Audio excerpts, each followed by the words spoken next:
name is James Hawthorne. I'm 94 years old now and my hands shake when I try to hold a pen. The doctors tell me I don't have much time left. Cancer, they say. The kind that doesn't respond to treatment. So I'm recording this now, while I still can, because there's a story I need to tell before I go. A story about a woman I saw for only a few minutes 72 years ago, who taught me what real courage looks like. It's strange, you know. I can barely remember what I had for breakfast this morning, but I can still see her face as clearly as if it were yesterday. The way she adjusted that basket on her arm. The way she took one long, steadying breath before stepping into the sunlight. The way her hands trembled just slightly before she steadied them. Her name was Rosa. At least that's what we called her. And she was the bravest person I ever met. Let me take you back. Back to Manila, 1944. Back when I was 22 years old and thought I understood what war was about. I was so damn young. The air in Manila smelled like burning rubber and fear. I remember that smell. 70 years later, sometimes I'll catch a whiff of something burning and I'm right back there, pressed against the crumbling wall of what used to be Santo Domingo Church, my Thompson submachine gun slick with sweat in my hands. Across the narrow alley, through the smoke and dust, I watched her. She wore a plain dress, the kind every Filipino wore under Japanese occupation. Faded blue cotton worn at the hem, nothing that would draw attention. But I knew what she carried. Captain Cruz had briefed me that morning. Folded inside the lining of her basket, beneath a layer of wilted vegetables and a few scrawny chickens, was a sheet of rice paper covered in Japanese characters. Troop movements, artillery positions, the location of ammunition depots across Manila. Information that could save thousands of American lives when MacArthur finally made good on his promise to return. She was 23 years old, a school teacher before the war, and she was about to walk past a Japanese checkpoint where one wrong glance, one nervous gesture would mean torture and execution. I couldn't help her. I couldn't even acknowledge her existence. I was Lieutenant James Hawthorne, United States Army Intelligence, and officially, I didn't exist either. Not there. Not in occupied Manila, hiding in the ruins with a ragtag group of Filipino guerrillas, while the Japanese Kempe Tai hunted us like animals. But I saw her, God, I saw her, and that moment changed everything I thought I knew about courage. You have to understand something. I'm telling you this in 2016, sitting in a hospital bed in Virginia, with machines beeping around me and my grandchildren's photos on the wall. The world you live in now, it's so different from the world I knew back then.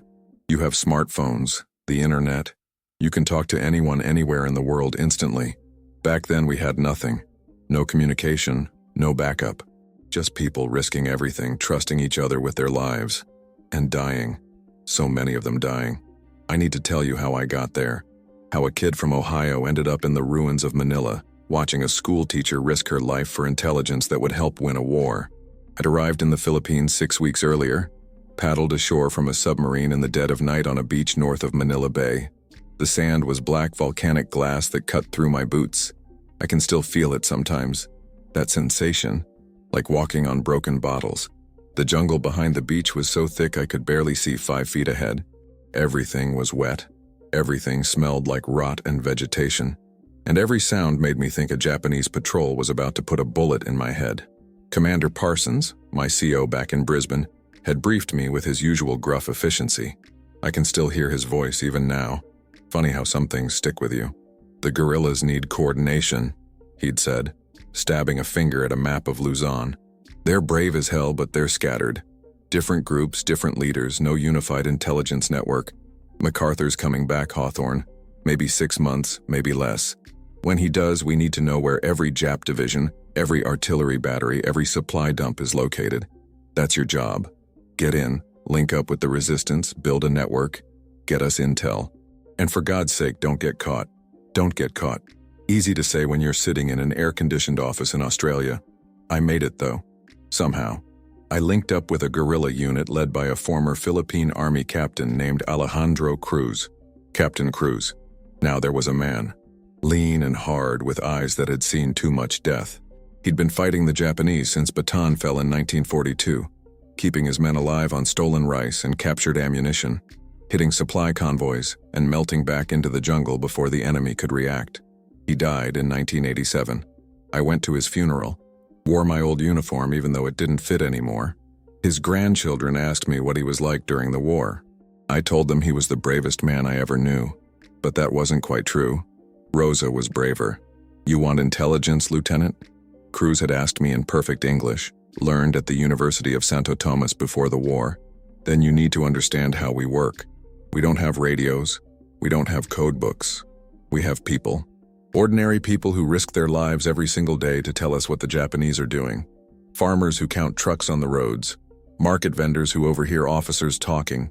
Teachers like Rosa who can read Japanese documents and copy them by hand." Rosa. That was the first time I heard her name. "She works in the Japanese administrative building," Cruz continued. "She cleans offices at night. The officers think she's stupid because she's a woman and a Filipina. They leave documents on their desks. She memorizes them, copies them onto rice paper she hides in her clothes, and smuggles them out. She's been doing it for 8 months. She's given us convoy schedules, unit rosters, defensive plans. She's the best source we have. 8 months. Think about that. 8 months of walking into enemy headquarters every night, knowing that if they caught her, they'd torture her to death. 8 months of looking Japanese officers in the eye and pretending to be invisible. 8 months of living with that fear. I asked Cruz what would happen if she was caught. His face went hard. "They'll torture her," he said quietly. "For days. They'll want to know who she works for, who else is in the network, then they'll execute her, publicly, as a warning." I felt something cold settle in my stomach. I was 22 years old. I thought I was tough. I thought I understood sacrifice. But hearing that, imagining what this woman was doing every single day, I realized I didn't know anything. "Has she ever been close to getting caught?" I asked. 3 times, Cruz said. 3 times she talked her way through checkpoints with documents hidden on her body. 3 times she looked Japanese soldiers in the eye and lied. She's still alive. That takes more courage than anything you or I will ever do on a battlefield, Lieutenant. He was right. I just didn't understand how right until I saw her that day in the ruins of Santo Domingo Church. You know, I've had 70 years to think about courage. 70 years to watch movies and read books about war heroes, about men who charged machine gun nests and won medals. I have a silver star myself, sitting in a box in my closet. My grandkids think it's impressive. They don't know what it really means. Real courage isn't about charging into battle. Real courage is about doing the terrifying thing when no one's watching, when no one will ever know, when there's no medal, no recognition, no glory, just the knowledge that it needs to be done. Rosa had that kind of courage. The guerrillas had smuggled me into Manila 2 weeks before I saw her. Hidden in a cart full of vegetables covered with a tarp, my face darkened with mud, my hair greased flat, a battered straw hat pulled low. The city I'd read about in National Geographic before the war, the Pearl of the Orient, was unrecognizable. Japanese flags hung from every government building. Checkpoints choked every major intersection. Posters in Japanese and Tagalog warned of death for anyone aiding the Americans. The Kempe Tai, the Japanese military police, were everywhere. They wore dark uniforms and carried long swords, and they had a reputation for brutality that made even the SS look restrained. If they suspected you of resistance activity, they didn't bother with trials. They took you to Fort Santiago, the old Spanish fortress they'd turned into a prison. I've never been inside Fort Santiago, but I've talked to people who survived it. Not many. The things they told me, the things that were done to them in that place, I can't repeat. Even now, 70 years later, thinking about it makes me sick. We lived in the ruins, buildings shattered by American bombs during the early days of the war, never rebuilt. Families had fled, leaving behind shells of concrete and rebar where we could hide during the day and move only at night. The guerrillas had safe houses scattered across the city, but every week the Kempe Tai would raid a neighborhood, drag people into the street and execute anyone they suspected. 20 people at a time, 30, once 50. Paranoia was the only rational response. But Rosa walked through the city in daylight. She had papers, forged by a Chinese printer who'd been making false documents since the Japanese arrived. She had a job, a real job, cleaning floors in the Japanese administrative headquarters. She was invisible, just another Filipina scrubbing toilets for the occupiers.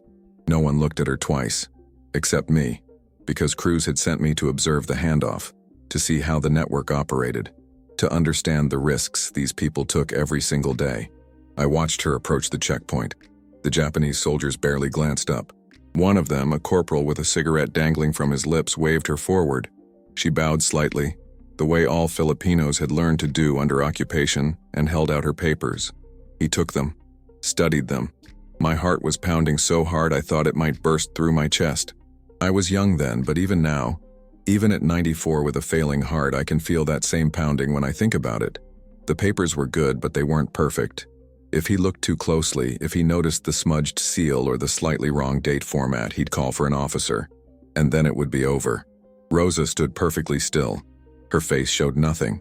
No fear, no tension. Just the blank, patient expression of someone waiting to be dismissed. The basket hung from her arm, heavy with vegetables and secrets. The corporal handed back her papers and waved her through. She didn't hurry. She didn't look relieved. She just bowed again, adjusted her basket, and walked past the checkpoint at the same unhurried pace she'd been using all along. I exhaled, slowly, quietly. 5 minutes later, she turned down a side street, disappeared into the mouth of an alley, and I lost sight of her. That was the plan. She'd meet a courier, a young man named Eduardo, who worked as a bicycle messenger, and pass the documents to him.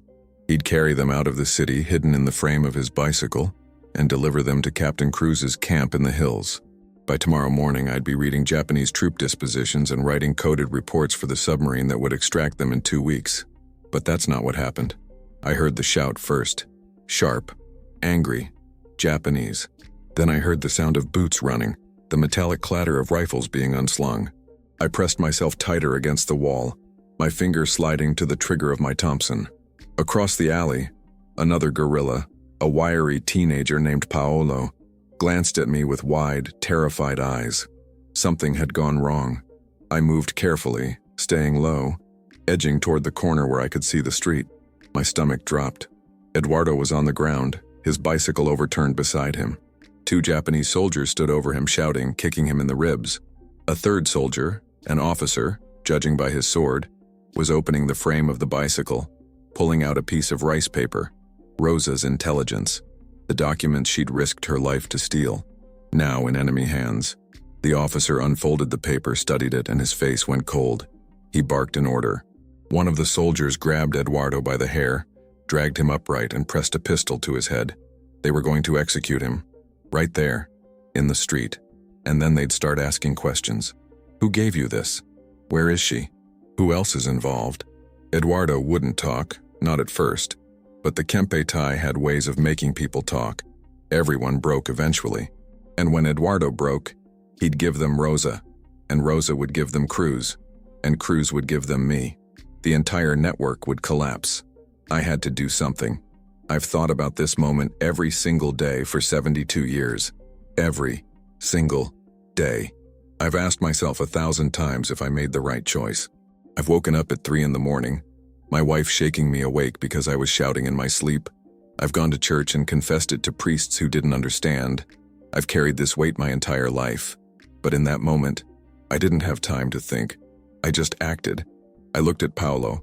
He was 17 years old, skinny as a rail, armed with a bolt-action rifle that looked older than he was. But his eyes were steady. He nodded once. I raised my Thompson, sighted on the officer, and squeezed the trigger. The street exploded into chaos. The officer went down first, 3 rounds in his chest before he even realized he was under fire. The soldiers spun, fumbling for their rifles, and I cut them down too. The Thompson roared in my hands, spent casings clinking against the cobblestones, and by the time the echoes faded, all 3 Japanese soldiers were dead. I'd killed men before, in combat, at a distance, but this was different. This was close. I could see their faces. I could see the surprise in their eyes. I could see them die. I still see them sometimes when I close my eyes. Eduardo was still alive, bleeding from his mouth, staring at me with a mixture of shock and gratitude. I grabbed him by the arm and hauled him upright. "Run!" I shouted. "Run! Now!" He stumbled away, disappearing into the maze of alleys. Paolo fired twice at windows across the street where more Japanese soldiers were appearing, then turned and ran as well. I scooped up the rice paper document, still clutched in the dead officer's hand, and bolted. Behind me, whistles shrieked. Orders were shouted. The Kempe tie were coming. I ran through the ruins, my lungs burning, my mind racing. I'd just killed 3 Japanese soldiers in broad daylight in the middle of occupied Manila. The entire city would be on lockdown within minutes.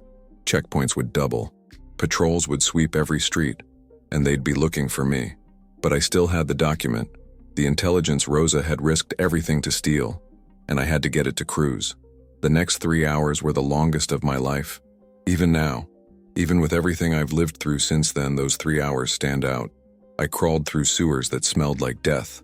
I hid in abandoned buildings, listening to Japanese patrols search room by room, getting closer, then finally moving away. I avoided capture by seconds, by inches, by pure dumb luck. Twice I heard screams, civilians being rounded up, interrogated, beaten. The Japanese were furious. They knew there were guerrillas in the city, and now they had proof. The hunt was on. By nightfall, I made it to one of our safe houses, a bombed-out apartment building on the edge of Intramuros. Captain Cruz was waiting, his face grim. "I heard what happened," he said quietly.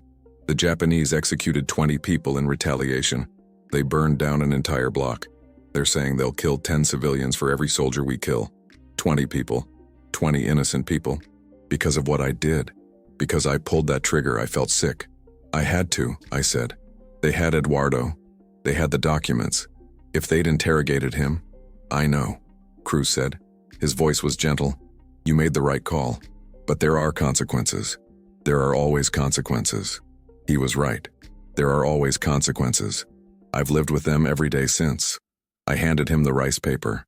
He unfolded it, studied it, and his expression shifted. "This, Lieutenant, this is incredible. Artillery positions, tank deployments, defensive lines around the port. This is exactly what MacArthur needs. This is it's worth everything.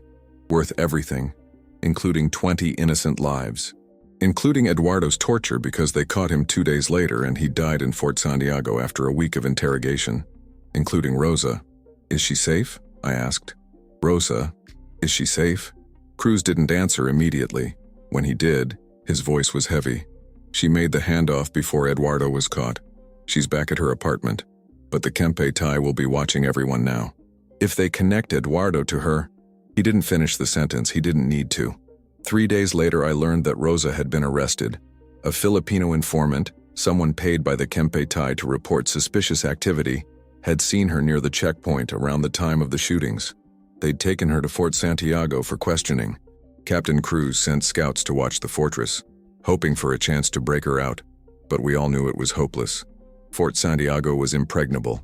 High walls, machine gun nests, hundreds of soldiers. No one had ever escaped. I sat in the ruins of the safe house, staring at the intelligence report I'd coded based on Rosa's stolen documents. It was good intel. Damn good. It would help American commanders plan the invasion, avoid Japanese strong points, save lives. But it had cost Rosa hers. On the 5th day, they executed her. They did it publicly, in the plaza outside Manila Cathedral.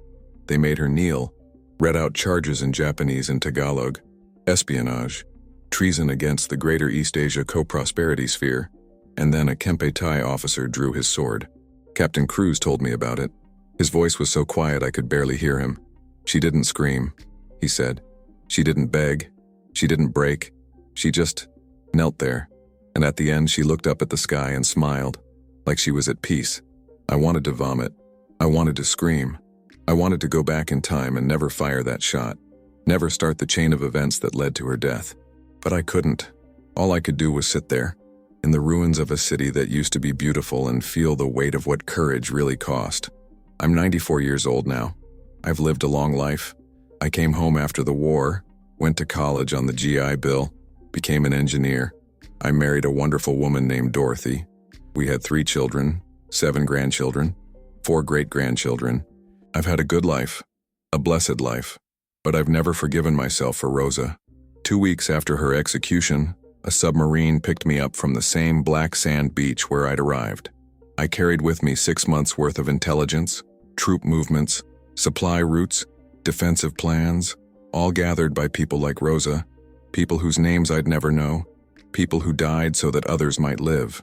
MacArthur returned in October 1944, landing on Leyte and beginning the liberation of the Philippines. I watched it on newsreels later, back in the States. The intelligence we provided helped him plan every step. When American forces finally reached Manila in February 1945, they knew exactly where the Japanese would make their stand.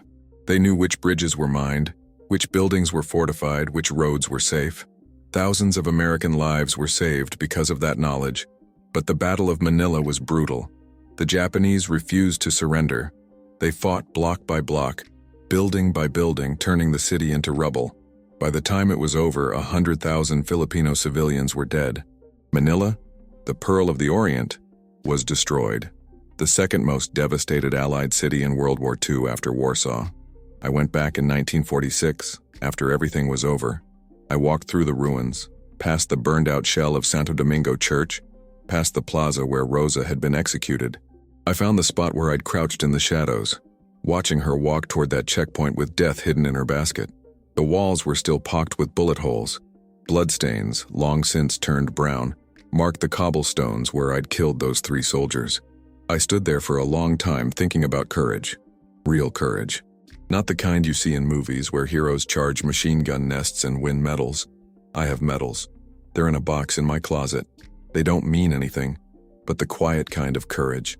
The kind that lets a school teacher walk past enemy soldiers with stolen documents hidden in her clothes, knowing that if she's caught, she'll be tortured and killed. The kind that lets her smile at the sky before the sword falls. I never told anyone about Rosa. Not officially. She wasn't in any report, any commendation, any history book. She was just another civilian casualty, another name lost in the chaos of war. But I remembered her. I've remembered her every single day for 72 years. And now sitting here in this hospital bed in 2016, knowing I don't have much time left, I'm telling you about her. Because she deserves to be remembered. They all do. Every spy, every courier, every ordinary person who did extraordinary things when the world was burning. After the war, I learned that the Filipino resistance networks had provided more intelligence to Allied forces than any other source in the Pacific theater. Thousands of ordinary Filipinos, teachers, farmers, priests, doctors, had risked everything to gather information, pass messages, hide American soldiers, sabotage Japanese operations. Most of them died. Most of them were never recognized. But they won the war. Not generals, not battleships. Ordinary people with extraordinary courage. I tried to find out more about Rosa after the war. I wrote letters to the Philippine government, to veterans organizations, to anyone who might know. I learned that her full name was Rosa Belen Santos. She'd been a teacher at a Catholic school in Manila before the occupation. She'd been engaged to a Filipino officer who died at Bataan. She'd joined the resistance to honor his memory. That's all I ever found out. No photographs. No relatives I could contact. Just a name and a few basic facts. But I remember her face. God, I remember her face. After 72 years, my memory isn't what it used to be. I forget appointments. I forget names. Sometimes I forget where I am. But I remember Rosa's face as clearly as I remember my own children's faces. I remember the way she adjusted that basket, the way she took that breath before stepping into the light, the way she, in her final moment according to Cruz, smiled at the sky. That's what courage looks like, that's what heroism looks like, and that's why I'm recording this now while I still can. Because the world needs to know. Young people today, they need to understand what real courage is. Not the Hollywood version, not the video game version. The real thing. The kind of courage that walks into the light when you could stay hidden in the shadows. The kind that trusts that what you're doing matters even if you won't live to see it. The kind that smiles at the sky before the end because you know deep in your soul that your sacrifice will mean something. Rosa taught me that. A 23-year-old school teacher who became a spy because her country needed her. Who copied Japanese battle plans by hand because she could read the characters. Who walked past checkpoints with death in her basket because lives depended on her.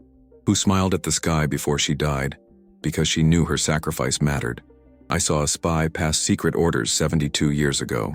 And I realized that our mission, our entire war effort in the Pacific, depended on people like her, people with that kind of courage. I just wish I could have saved her. I wish I could have done something different, made some other choice that would have kept her alive, but I couldn't. And I've lived with that for 72 years. The doctors tell me I have maybe a few weeks left, maybe less. The cancer's in my bones now, in my lungs. Dorothy's been gone for 5 years. Most of my friends from the war are gone too. Cruz died in '87. Eduardo didn't make it past 44. Paulo was killed in the Battle of Manila. I'm one of the last ones left.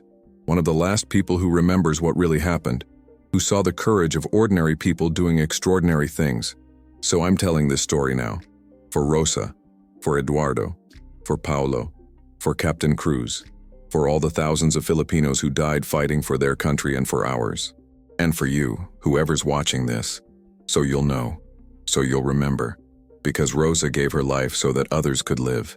She walked into the light so that we could fight in the shadows. She trusted that her sacrifice would matter. And it did. God, it did. I just wish I could have told her that before the end. I wish I could have looked her in the eye and said, thank you. Thank you for your courage. Thank you for your sacrifice. Thank you for showing me what it really means to be a hero. But I never got that chance. All I can do now is tell her story.